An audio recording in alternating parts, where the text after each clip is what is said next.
Gênesis 12, eu quero ler do versículo 1 ao 4.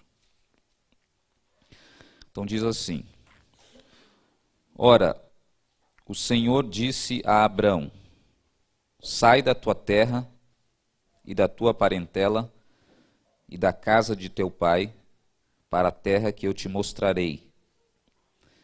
E far-te-ei uma grande nação, e abençoar-te-ei, e engrandecerei o teu nome, e tu serás uma bênção. E abençoarei os que te abençoarem, e amaldiçoarei os que te amaldiçoarem, e em ti serão benditas todas as famílias da terra. Assim partiu Abraão com o Senhor, como o Senhor lhe tinha dito, e foi Ló com ele, e era Abrão da idade de 75 anos, quando saiu de Harã. Vamos orar. Pai, te agradecemos pela tua palavra e te pedimos agora por esse tempo de estudo que vamos ter, que o Senhor nos abençoe, nos oriente, nos ensine, é o que nós pedimos em nome de Jesus. Amém. Irmãos, então um resumo rápido do que nós vimos até aqui. Nós estávamos falando sobre a história bíblica, o que diz a história bíblica, e nós vimos que Deus criou a humanidade num estado de felicidade original, houve um rompimento com Deus, houve várias consequências desse rompimento com Deus, e nós vimos também que esse rompimento com Deus foi basicamente o homem, o ser humano, a humanidade, usar de forma inapropriada esse atributo da vontade. A vontade do homem, da humanidade, se tornou o valor absoluto. Então o homem destronou Deus do trono da sua vida, o homem assumiu o lugar de Deus, e a partir daí o mundo mergulhou nesse caos, o mundo se tornou um mundo de maldade, a maldade se multiplicou sobre a terra. E na última aula nós vimos que um grupo de pessoas, num determinado momento, voltou a se submeter a Deus. E esse grupo de pessoas foram os descendentes de Sete, e nós dissemos que eles foram então os primeiros convertidos da história da humanidade, podemos entender assim. Mas depois de 1500 anos, todos se corromperam novamente, e sobrou apenas um homem, uma família, que foi a família de Noé. E a partir daí, nós comentamos um pouco sobre essa corrupção da humanidade. Que a natureza, isso mostra para a gente que a natureza humana se corrompeu totalmente depois que o homem rompeu com Deus. E nós falamos isso com toda certeza, por quê? Porque depois que Deus selecionou só a família de Noé e começou a humanidade de novo só com uma família, a única fiel, e todos os outros morreram no dilúvio, o que aconteceu depois com essa única família que sobrou, na multiplicação dessa única família?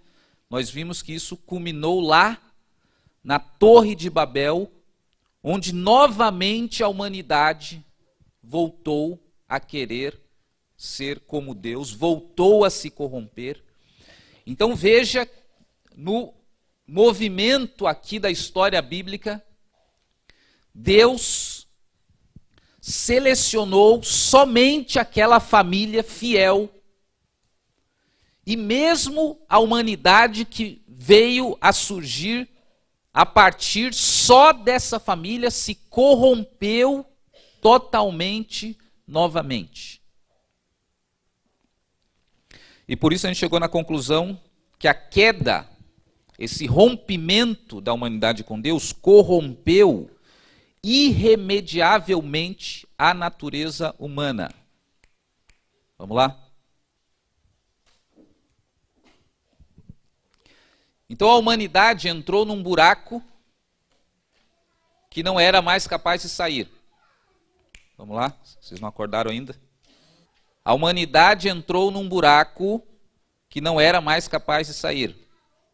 E eu falei que isso era semelhante a um viciado, que ele consegue usar a vontade dele para entrar nas drogas.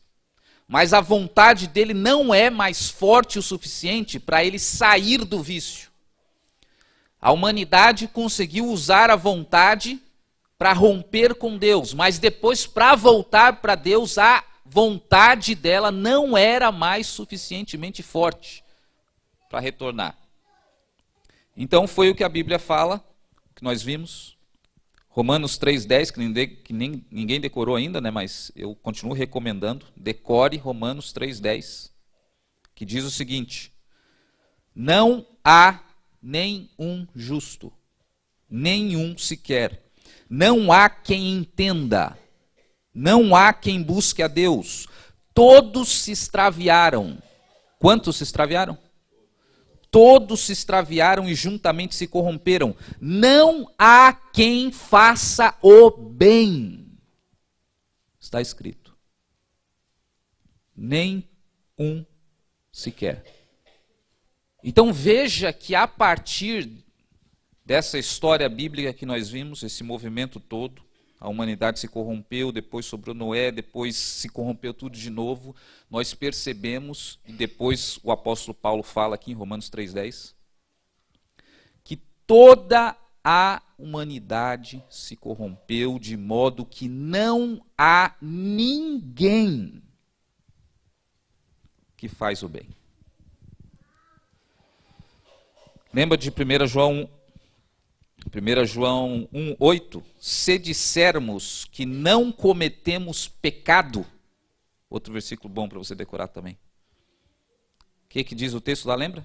Se dissermos que não cometemos pecado, enganamo-nos a nós mesmos e a verdade não está em nós. Então veja que por isso o Novo Testamento, os apóstolos, Jesus, eles vão ensinar essa doutrina, essa verdade, que não existe ser humano que está livre dessa corrupção. Todos se corromperam, não há quem não pratique pecado, e quem acha que não pratica pecado, simplesmente está se enganando. Então é como se a gente imaginasse assim, para tentar ficar bem claro. Um grupo de cientistas resolve investigar o fenômeno chamado Brasil. De onde vem a corrupção no Brasil? Eles começam a investigar. E aí, inicialmente, eles investigam algum partido político para ver se a corrupção vem daquele partido. Mas aí logo eles percebem que não está num partido. E aí eles vão investigar os políticos. Não, a corrupção está entre os políticos. Daí logo eles percebem que não é nos políticos. Não, a corrupção deve estar nos empresários, junto com os políticos, nessas pessoas que têm muito dinheiro, que se corrompem. Mas logo eles percebem que também não está só nos políticos e nos empresários. Porque eles percebem que também está nos funcionários das empresas que também praticam a corrupção. E eles continuam investigando e eles veem que não é só nos funcionários, nos empresários, nos políticos, mas está também nas pessoas comuns. E aí eles chegam à conclusão que todos os brasileiros, de uma maneira ou de outra, praticam a corrupção. Que a corrupção no Brasil é endêmica, quer dizer, está enraizada na cultura do brasileiro. Mas aí, continuando pesquisando a respeito disso, eles descobrem o seguinte, que não é só no Brasil, que são nos outros países também. E continuando pesquisando a corrupção, eles percebem que, na verdade, a corrupção está em todas as pessoas. E vamos imaginar, eles continuam pesquisando, mas da onde vem essa corrupção? E eles chegam à conclusão que a corrupção está nas células do ser humano, está no DNA do ser humano. E que não tem nenhum ser humano, sequer nenhuma alma viva que não esteja contaminada pela corrupção. O que a Bíblia está falando é basicamente isso. É como se fosse investigar a causa da corrupção, de onde vem, onde está, e se se descobrisse, chegasse a essa conclusão que não tem uma alma viva que não esteja contaminada. Todos se extraviaram, não tem quem faça o bem, todos se corromperam. E aí, isso é uma questão interessante porque até foge das fronteiras da teologia. Por exemplo, até os filósofos, tem uma discussão bem longa na filosofia, que discute o seguinte: a criança, ela nasce má ou nasce boa? E aí muitos filósofos dizem o seguinte: não, a criança, ela nasce boa, e ela se corrompe ao longo do tempo, com a convivência.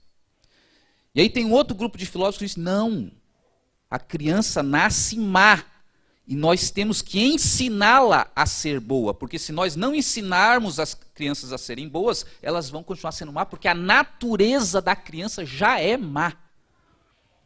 E aí tem essa discussão filosófica que atravessa aí gerações. E é interessante que se a gente se basear pela Bíblia, a Bíblia vai dizer basicamente que nenhum dos dois estão errados. E que os dois, em certa medida, estão certos também. Porque a criança, o ser humano, não é a criança, o ser humano foi criado bom ou mal? Bom. O ser humano, é isso que a Bíblia ensina. Então, quer dizer, a Bíblia ensina um caminho que não está nem entre essas duas linhas da filosofia. Ela ensina que o ser humano, quando foi criado, ele foi criado bom. Mas ele se corrompeu de tal maneira que essa corrupção afetou a própria natureza dele, de forma que agora até as crianças nascem más.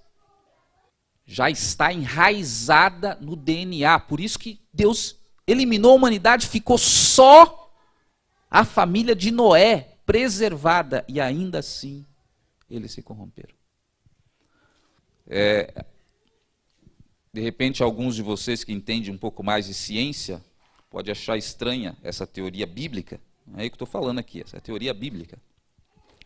Porque nós sabemos que tem duas teorias na biologia que dizem o seguinte: uma teoria que é a darwinista, outra de Lamarck, que diz que as características adquiridas, Lamarck dizia, pelos indivíduos, não são transmitidas às suas gerações seguintes.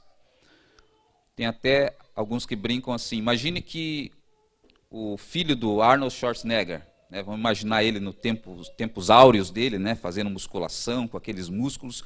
Vocês acham que o filho dele vai nascer entroncadinho igual ele, porque ele treinou a vida inteira a musculação? Não, Lamarck dizia isso, né, que as características adquiridas eram transmitidas. Então, quer dizer, se o cara faz musculação a vida inteira, quando o filho nascer, ele já vai nascer cheio, todo definido, né, com os músculozinhos. Então, parece besteira essa teoria. Mas é interessante que o lamarxismo está voltando novamente, porque os cientistas perceberam uma coisa que é o seguinte: realmente o filho do Schwarzenegger não vem bombadinho já quando ele nasce. Mas o que as pessoas praticam durante a sua vida influenciam em nível celular os filhos, de modo que eles nascem com algumas tendências. Isso não existia cientificamente há um tempo atrás, era considerado mito, mas hoje voltou à cena científica essa teoria com bastante fundamento, e principalmente por causa das incidências de câncer, das incidências de saúde que são hereditárias. Por exemplo, a pessoa vive a vida inteira desregrada, comendo tudo o que quer e adquire intolerâncias, e aí Lamarck diria: isso pode ser transmitido através de gerações, mesmo características adquiridas. A gente está vendo isso que está acontecendo hoje. intolerâncias, por exemplo, alimentares, estão sendo transmitidas. A criança não nasce com a intolerância, mas ela nasce com uma tendência a ter aquela intolerância que o pai desenvolveu ao longo da sua vida pelas suas práticas, e a mãe. E agora você vê como começa a fazer sentido o que a própria Bíblia diz. Durante milênios, praticando a iniquidade, como nós vimos, chegou um momento que as crianças começaram a nascer com essa tendência para o mal. E não é difícil a gente perceber, uma criança de 1 ano de idade, isso eu não sei se é verdade, né, mas muitos dizem que uma das primeiras palavras que a criança aprende é não. Né? Ela já, com poucos meses, até 1 ano de idade, ela já está fazendo birra, ela já não quer obedecer, ela já aprende a fazer a chantagem com os pais antes mesmo de aprender a falar. Então a gente começa a olhar para essas coisas e perceber que, mesmo de muito jovem, a criança já demonstra todas essas tendências para o mal. Então, a queda, foi o que nós estudamos, corrompeu a natureza humana de maneira a entrar quase no DNA, se não no próprio DNA do ser humano. E isso nos leva, então, agora à parte de hoje, a um ponto crítico na história bíblica. Porque o que Deus fez quando toda a humanidade se corrompeu e sobrou só a família de Noé? Veio o juízo de Deus sobre a humanidade. E a família de Noé não havia se corrompido e foi preservada. Agora veja o que acontece. Nesse segundo movimento, toda a humanidade se corrompe. Não tem relato ali de que alguém não se corrompeu. E qual seria, então, por consequência, qual seria a ação de Deus nesse momento? O juízo de Deus seria qual? Destruir toda a humanidade. Ou seja, o juízo de Deus seria a humanidade deixar de existir, agora não preservando uma família, todos serem julgados, condenados e destruídos. Então veja que Deus agora ele chega num dilema, se é que a gente pode dizer assim, mas vamos fazer o antropomorfismo, como dizem os teólogos, né? Vamos imaginar Deus com alguns sentimentos humanos. Deus chega num dilema. Qual é o dilema que Deus tem aqui? Ele tem 2 caminhos aqui. Um é exercer o juízo, e aí a humanidade vai deixar de existir. O outro caminho é perdoar a humanidade. Só que se ele perdoar a humanidade, esse ato de Deus vai ser igualmente trágico. Por que vai ser igualmente trágico? Porque a humanidade se corrompeu. Lembra, a humanidade está num processo de se transformar naquilo que o diabo se transformou. Então, se Deus decide não exercer o juízo e perdoar a humanidade, ele simplesmente está permitindo que a humanidade se transforme naquilo que o diabo se transformou. Lúcifer se transformou. Então é trágico isso, do mesmo jeito. Por outro lado, é trágico também, porque, nesse caso, Deus estaria, além disso, sendo injusto. Deus não estaria fazendo a justiça. E por que isso é trágico? Porque se Deus não está fazendo a justiça, ele deixa de ser justo. E se ele deixa de ser justo, todo o universo está em xeque, porque o Deus do universo não é mais justo. É a mesma coisa que a gente imaginasse hoje, assim, ó, a partir de amanhã, nenhuma lei mais no Brasil tem validade. O que você acha que aconteceria no universo ou no Brasil? É o caos. Não tem mais justiça. Não tem mais leis. Cada um faz o que quer. Então agora imagine Deus, o regente do universo, ele deixa de ser justo. A própria estabilidade do universo entra em xeque. Porque não tem mais referência nenhuma.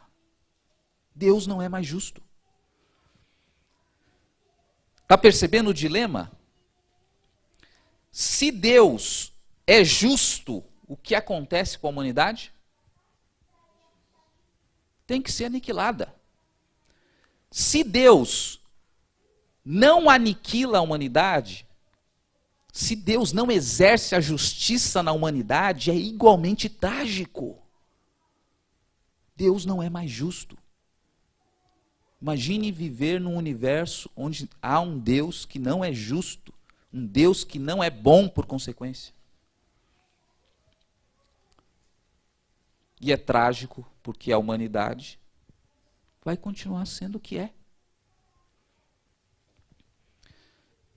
Então esse é um ponto crítico na história bíblica aqui. E aí que entra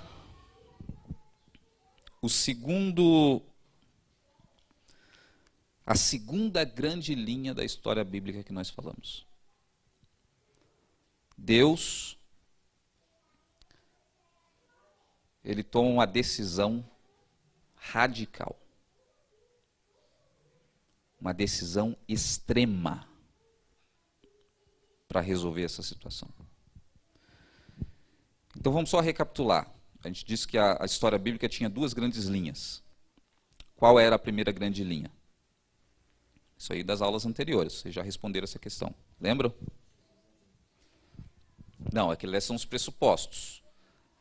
Duas grandes linhas a história bíblica tem. A primeira grande linha, eu falei para vocês que a Bíblia conta a história da humanidade após o rompimento com Deus.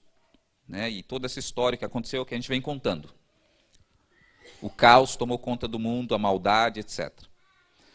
E agora vai começar uma segunda grande linha na história bíblica, que nós falamos que é o seguinte: é mostrar o plano de Deus para reconciliar a humanidade novamente consigo. E é nesse ponto, então, quando chega nesse ponto crítico, que começa a segunda grande linha da história bíblica. Que atitude extrema é essa que Deus tomou? Eu coloquei dessa forma, basicamente isso, mas eu coloquei dessa forma para vocês. Ele decidiu executar a justiça. Nem poderia ser diferente. Deus não poderia ser injusto. Deus não poderia deixar passar em branco a maldade que o homem se tornou na terra. E ele decide, então, executar a justiça. Só que aí que está o detalhe. Ele decide executar a justiça sobre ele mesmo. Ele decide executar a justiça sobre ele mesmo. E é isso que a teologia chama de substituição.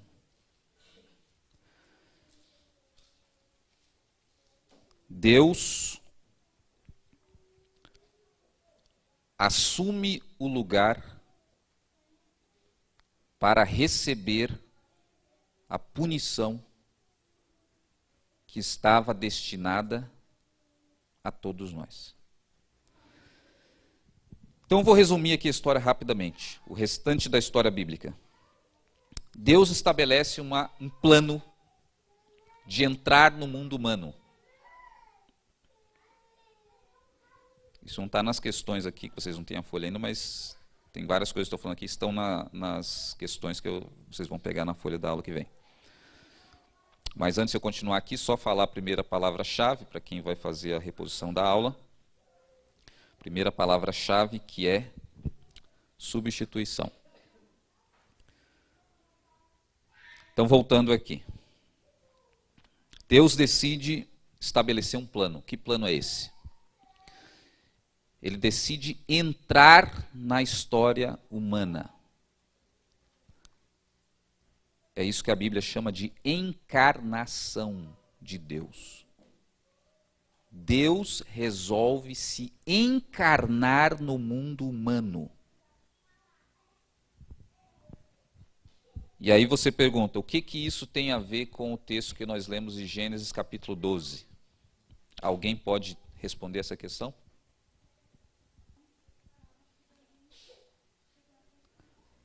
Exatamente. Foi por isso que nós lemos esse texto de Gênesis capítulo 12, porque é exatamente nesse ponto. Veja, Gênesis 11, o que está acontecendo? Torre de Babel. É quando a humanidade se corrompe de novo. E aí, o que Deus disse lá no dilúvio para Noé, depois do dilúvio, lembram alguém? O que Deus disse para Noé? Depois do dilúvio, alguém lembra?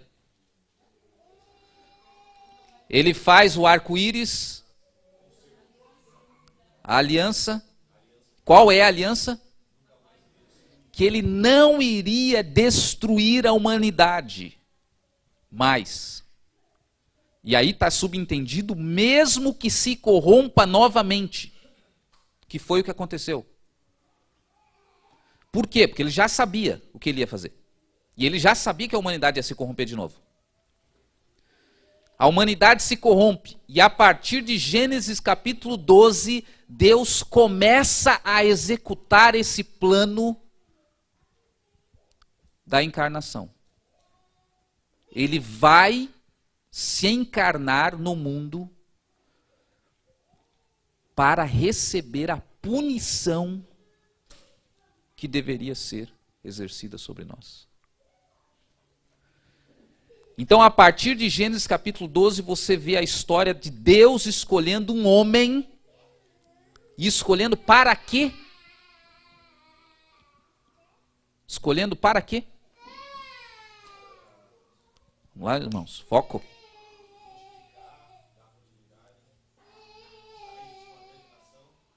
Ele escolhe um homem e promete para ele o quê? Ele promete fazer daquele homem, primeiro, uma nação. Então Deus está escolhendo naquele momento um homem para criar uma nação, para que por meio dessa nação aconteça o quê? O que diz o texto lá? Todas as nações da terra serem abençoadas. O que diz exatamente lá? Abençoarei os que te abençoarem, amaldiçoarei os que te amaldiçoarem, e em ti serão benditas, o quê? Todas as famílias da terra. Você acha que Abraão está entendendo isso? Abraão não está nem sonhando do que Deus está falando. Ele deve ter entendido assim, vou te abençoar. Então isso aí já tá bom. Mas ele não está nem imaginando como que por meio dele todas as nações da terra serão abençoadas. E depois ele vai ficar pensando, como? Não tem nem filho. E vai fazer uma nação. A mulher dele era estéril. Ele já tinha 75 anos. Então, por quê? O que está acontecendo? Nesse momento, Deus começa a executar o plano da encarnação. Por incrível que pareça, milhares de anos antes de Jesus vir. Porque Jesus escolhe um homem, escolhe uma nação, e a partir dessa nação, ele iria revelar toda essa história que nós acabamos de falar. Que a humanidade se corrompeu, que houve o dilúvio, que sobrou uma família, que essa família se corrompeu, e que se ele fosse executar a justiça, a humanidade seria exterminada. Tudo isso começa a ser revelado a uma nação. Ele escolhe uma nação. É como se imaginássemos aqui essa cena, vamos supor, eu quero passar uma mensagem para vocês muito importante de algo que eu vou fazer. E aí eu escolho uma pessoa aqui. Vamos supor, eu escolho a Priscila. E aí eu conto toda a história para a Priscila, para que a Priscila possa falar para todos vocês o que vai acontecer. Para que quando aconteça, todo mundo esteja sabendo por que está acontecendo. Qual é a razão de tudo isso? Então, basicamente, foi isso que Deus fez com Abraão. Deus escolheu Abraão para criar uma nação a partir dele, para se revelar à nação de Israel. E toda a Bíblia, o que é? Antigo Testamento, é revelação para quem? Inicialmente. Não é para a humanidade. Quem que é o personagem principal ali ao lado de Deus no Antigo Testamento? É Israel. É o povo de Israel. Famoso povo escolhido. Mas escolhido para quê? Para transmitir essa revelação que Deus estava dando. O que aconteceu com a humanidade? Qual a origem de todo esse mal, de todo esse caos que impera no mundo? E o que Deus está fazendo? O que Deus vai fazer? Que é a revelação de Israel. Então, todo o restante da Bíblia, a partir de Gênesis capítulo 12 até lá no final do livro de Malaquias, é a revelação que Deus passou para a nação de Israel, para que a nação de Israel espalhasse para o mundo. Por isso que chama-se nação sacerdotal. É a nação que transmite o que Deus está falando. Para que quando Jesus viesse fazer esse sacrifício, todos os povos da terra soubessem do que se tratava. E por que ele estava fazendo isso. Então, a gente percebe aqui que Deus decide fazer essa justiça, mas começa a executar esse plano em Gênesis capítulo 12.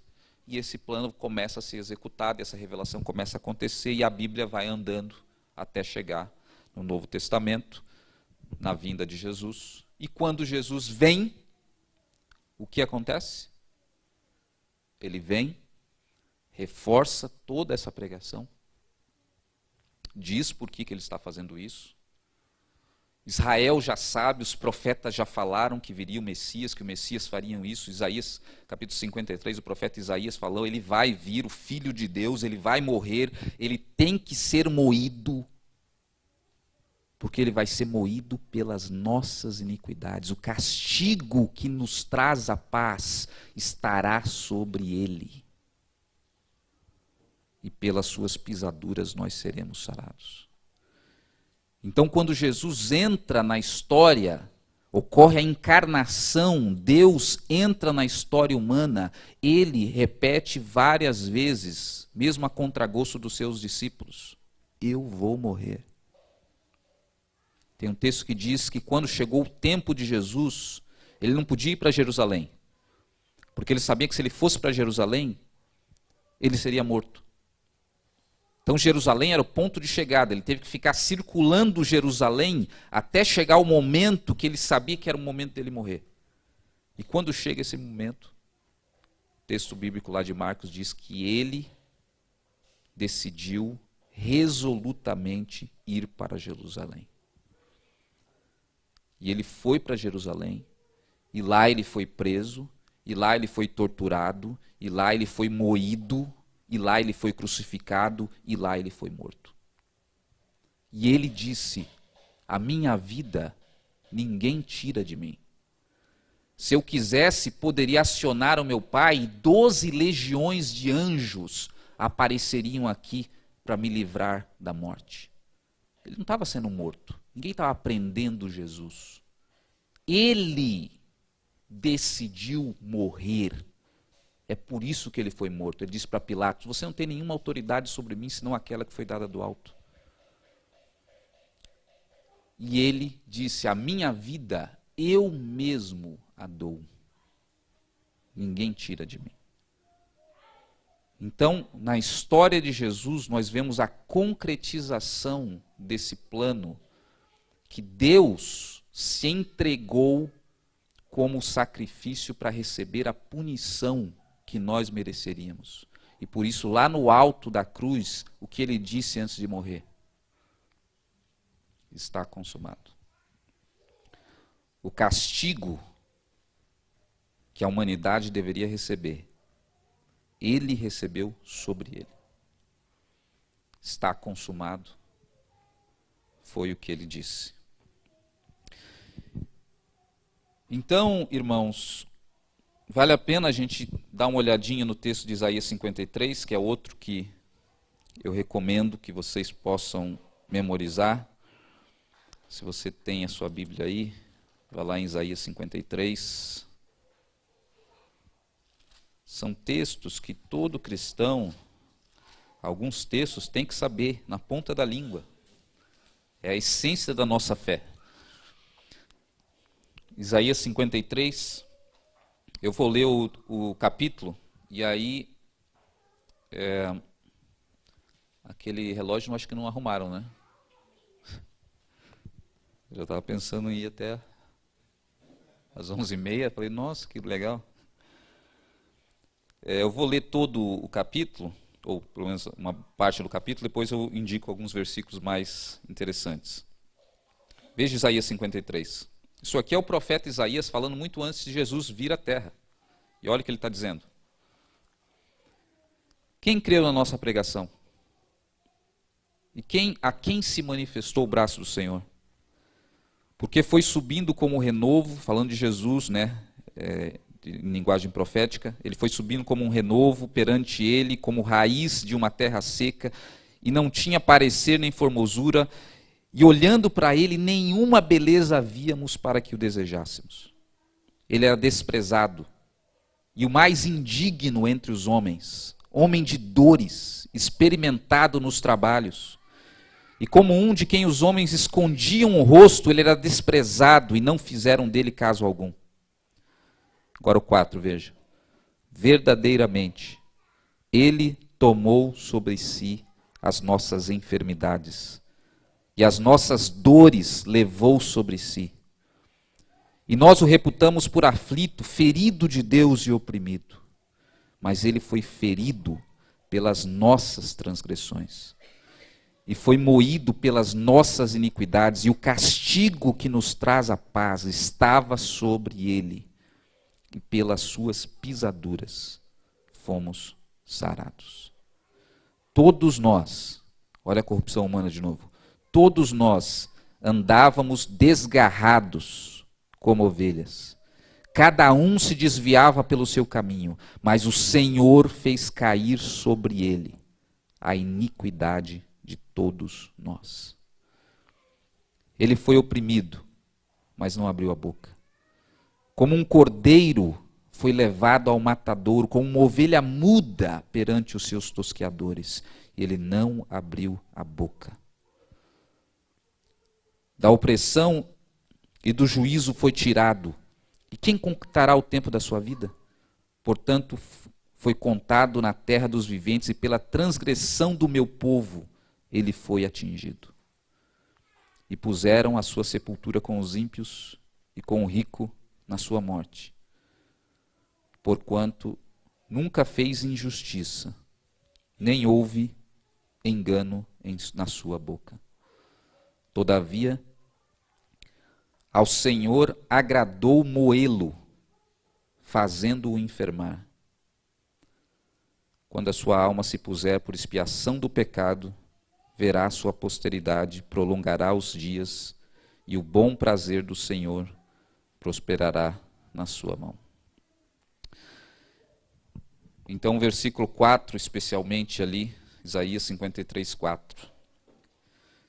Verdadeiramente, Ele tomou sobre si as nossas enfermidades, as nossas dores, o reputamos por aflito, ferido de Deus, oprimido, e os 4 e os 5, né? Mas ele foi ferido pelas nossas transgressões e moído pelas nossas iniquidades, e o castigo que nos traz a paz estava sobre ele, e pelas suas pisaduras nós fomos sarados.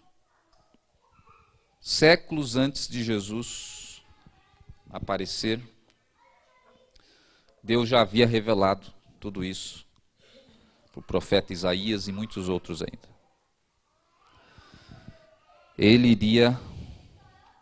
Deus decidiu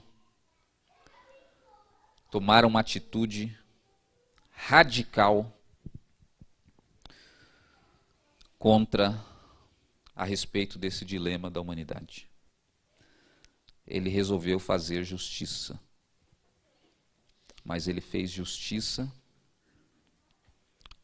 a justiça sobre ele mesmo. Eu acho interessante a gente refletir um pouquinho sobre isso, porque às vezes muitos não entendem, né? Eu já ouvi essa pergunta uma vez, né? Eu não entendo como que Deus pode ser justo se ele se ele pune o justo no lugar dos injustos. Que justiça é essa? Imagine que um juiz está julgando um criminoso e ele fala, não, esse criminoso está perdoado. E aí ele pega um justo e fala, eu vou punir o justo no lugar do injusto. Isso é justiça? Alguém já questionou isso, ou muitos já questionaram isso, né? Não consigo entender como pode ser justiça Deus pegar o seu filho justo e colocar ele para sofrer no lugar dos injustos. Só que veja, o que a pessoa não está entendendo aqui é a Trindade. Deus não pegou um justo para ser punido no lugar do injusto.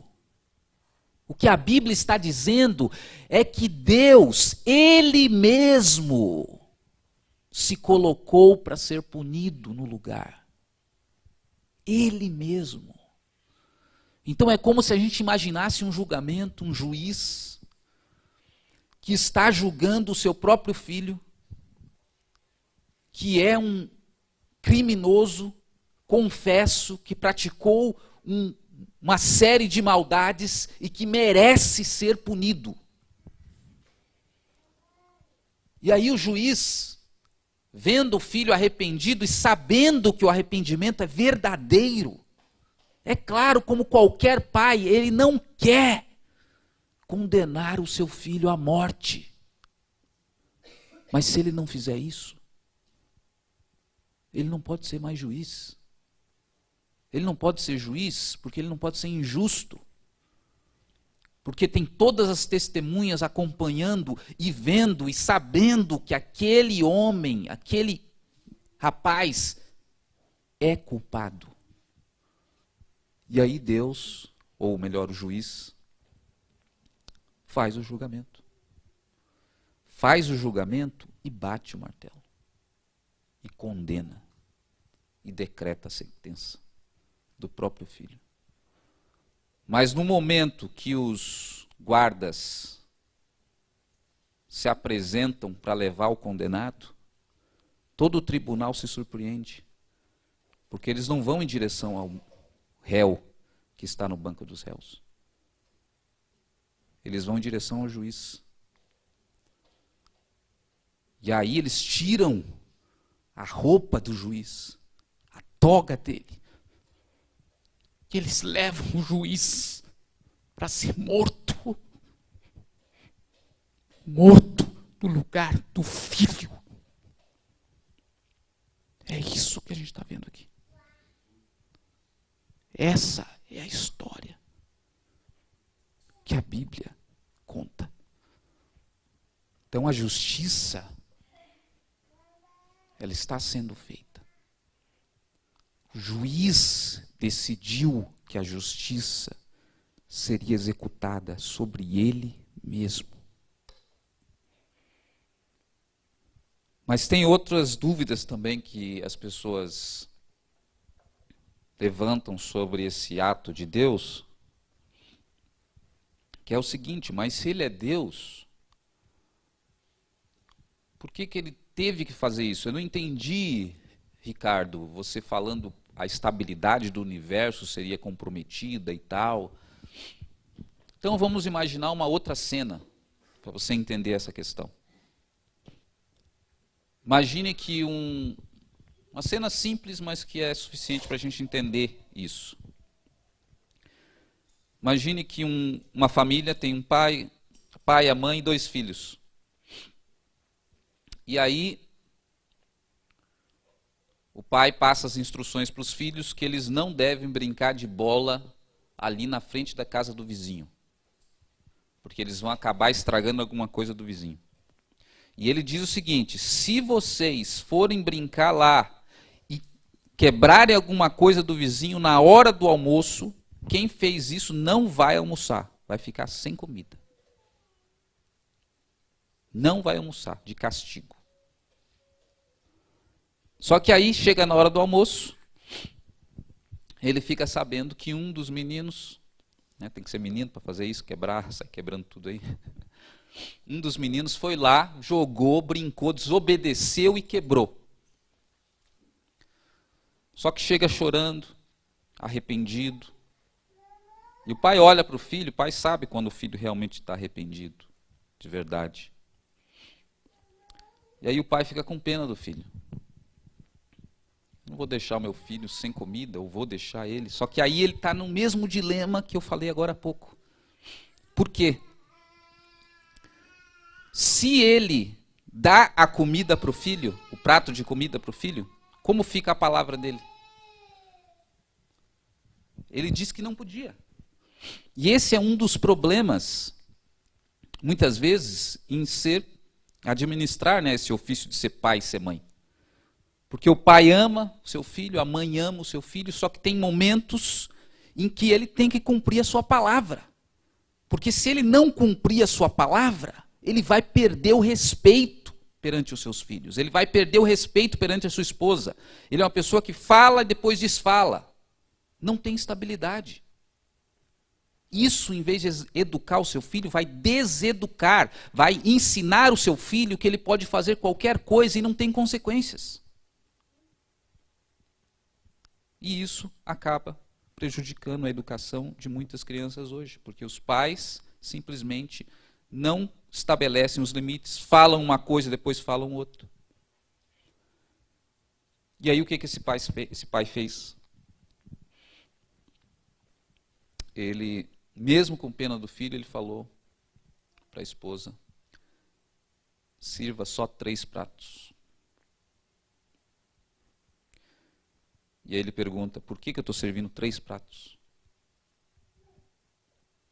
E aí os filhos respondem: porque nós desobedecemos. Porque eu desobedeci, eu fui lá, fiz o que eu não devia. Pois é. E eu disse isso. E eu estou cumprindo o que eu disse. Estão 3 pratos aqui na mesa. Só que na hora do almoço, o pai pega o seu prato e dá para o seu filho comer. E ele fica com fome. Porque ele não pode simplesmente passar para o seu filho que a desobediência não tem consequências.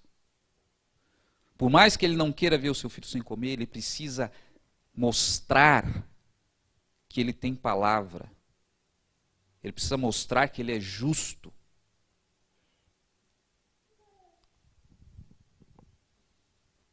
E aí ele entrega o seu prato para o filho.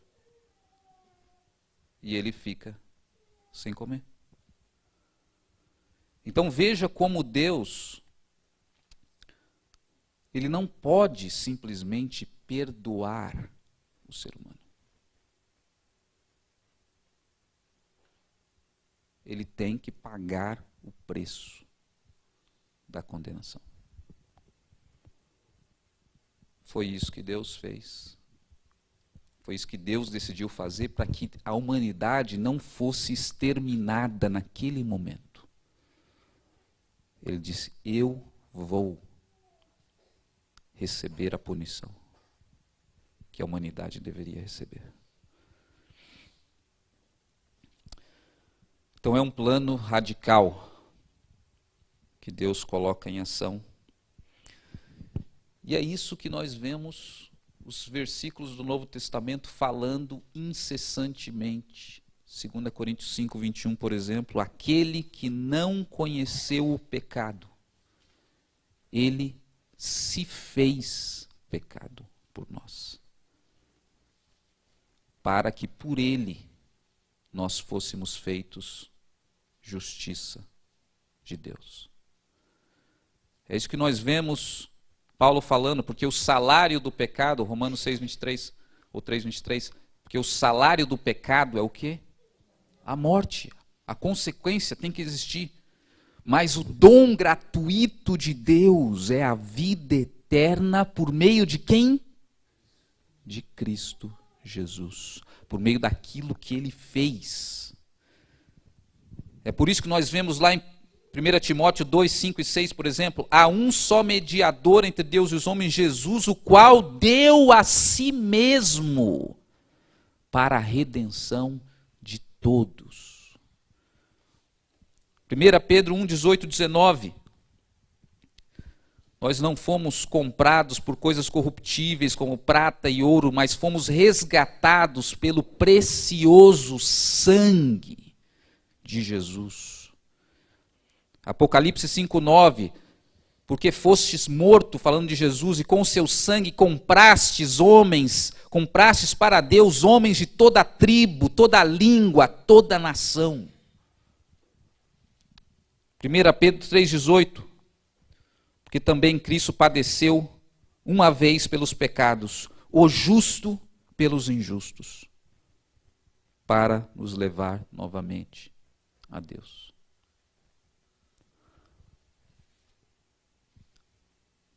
Essa segunda linha da história bíblica conta isso, o plano de Deus para que nós não fôssemos exterminados diante da corrupção com que a humanidade foi tomada. Deus fez a justiça, mas sobre ele mesmo.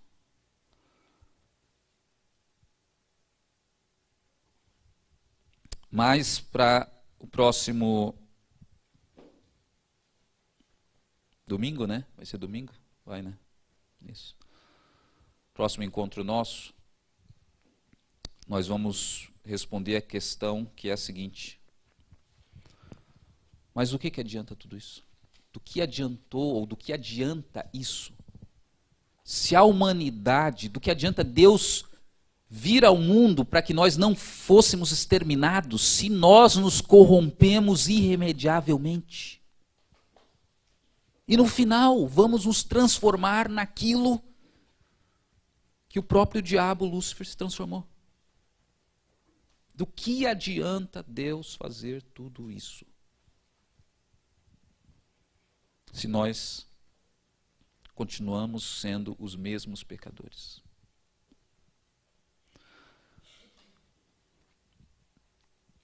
A encarnação, ela não teve só o propósito de nos livrar da condenação. E esse é um ponto importante porque muitas vezes os cristãos só conhecem uma parte da história, que é livrar da condenação, mas não sabem o outro propósito da encarnação. De por que Deus veio ao mundo, por que Jesus veio ao mundo, Deus se encarnou. E que tem a ver exatamente com isso. Não adianta nada você livrar o seu filho da consequência do que ele fez, se ele for continuar praticando aquilo e cada vez pior, até chegar ao ponto que a maldade vai tomar conta dele. Tem que ter mais alguma coisa além disso. Então, no domingo que vem, a gente vai refletir sobre esse outro propósito da encarnação de Deus e explicar por que esse esforço de Deus na encarnação tem um sentido e vai levar um outro caminho que não esse da própria humanidade se transformar no que o diabo se transformou. Tá, então, vamos deixar essa segunda parte para a semana que vem. A outra palavra-chave, para quem está escutando em casa, é encarnação. Agradeço a minha secretária aqui, que nunca me lembra das palavras-chave, que eu tenho que lembrar sozinho. Tá? Encarnação é a outra palavra-chave. E o título dessa aula, né, depois vocês vão receber na folhinha, né, é a salvação. Né, eu ia colocar no quadro ali, acabei esquecendo também. Tá? A salvação, a gente está falando da salvação. Então a gente tem alguns comentários para falar mais sobre a salvação e vou sintetizar depois melhor isso na próxima aula. Tá? Então que Deus nos abençoe, vamos fazer uma oração para terminar.